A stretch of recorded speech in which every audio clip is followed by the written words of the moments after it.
मूनफ्लावर restaurant अच्छा चल रहा है। हाथोरी आई से मिलता है और उसे जाकुरो से सावधान रहने के लिए कहता है, क्योंकि जाकुरो पहले तेंजिन सराय में एक टी हाउस चलाती थी, लेकिन बाद में उसने तेंजिन सराय को छोड़ दिया और अपने परिवार के बिजनेस को संभाल लिया। धीरे धीरे वह शाही कोर्ट में कड़ी मेहनत की और अपने हुनर के दम पर आखिरकार वह हाचियो के उच्च पद तक पहुंच गई। उसके बाद जाकुरो तेंजिन सराय की दुश्मन बन गई। इस नफरत की वजह उसका अतीत है। पुराने समय में राक्षस उसकी जाति अजुग्यारे को खा जाते थे। इसी डर और घृणा की वजह से वह आज भी ओडना और तेंजिनिया के खिलाफ है। इतना कहकर वो चले जाता है। ससुकी बताता है योतो का हेड चुनने की बारी आ चुकी है। आई टेकचियो को मैक्रोन्स देने का वादा करती है। वो मूनफ्लावर रेस्टोरेंट से निकलती है।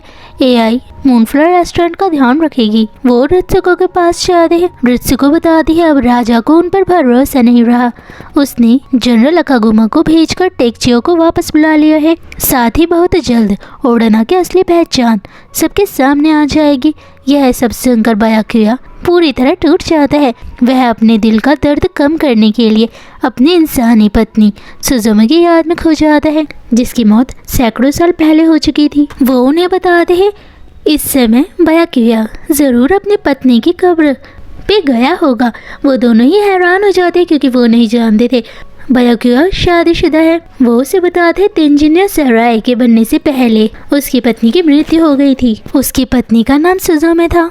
आज तक बायाकुया ने हमसे कभी भी सुजुमा के बारे में बात नहीं की, लेकिन एक बार उसने हमसे बात की थी जब हमारी शादी हुई थी। वो एक इंसान थी। वो आयाकाशी दुनिया में आ गई थी। इंसानों की जिंदगी आयाकाशी की जिंदगी से कम होती है। सुजुमा का स्वास्थ्य खराब था। बायाकुया ने हमसे कहा था कि वो अपनी ज़िंदगी में सिर्फ सुजुमा से ही शादी करेगा। वो कभी भी किसी से शादी नहीं करेगा। आई को यह सुनकर बहुत बुरा लगता है। वो कहता है तेंजिन सराय की रेपुटेशन खराब हो चुकी है। राजा उन पर शक करने लग गए हैं क्योंकि वो तेंजिन के करीब मेहमानों में से एक है। वो बिल्कुल नहीं चाहती टेकचिया इस राजनैतिक विवादों में फंसे। राजा भी उनसे अब खुश नहीं है। इसी बीच बायाकुया एक बड़ा राज बताता है। वह कहता है उसकी और सुजुमा की पुरानी हवेली से शाही जगह तक जाने वाले एक सीक्रेट टनल है। वह उसी रास्ते से आई और सुसुके को ले जाता है क्योंकि उसे राजा को एक ज़रूरी बात बतानी है। रास्ते में बायाकुया सच बताता है कि जब सुजुमा की मौत हुई थी तो उसने जीना छोड़ दिया था, लेकिन उसी समय ओडना ने उसे फिर से जीने की वजह दी थी। उस समय ओडना बच्चा था। बायाकुया आई और सुसुको को सीक्रेट टनल से ले जाने का फैसला करता है। ये सीक्रेट टनल उसने राजा की सुरक्षा के लिए बनाई थी कि कभी राज्य पर हमला हुआ तो राजा आसानी से सुरक्षित जगह पे जा सकेगा। इस टनल के बारे में सिर्फ राजा और बायाकुया को पता है। बायाकुया आई और ससुके को उसी रास्ते ले जा रहा होता है जहाँ उसकी पत्नी की कब्र है। वो उसकी यादों में खो जाता है और कई बार उसने अपने मन की बात उससे की है। महल में दाखिल होने से पहले आई बायाकुया और ससुके को एक एक मैक्रोन देती है ताकि अगर हालात बिगड़े तो उन्हें शक्ति मिल सके।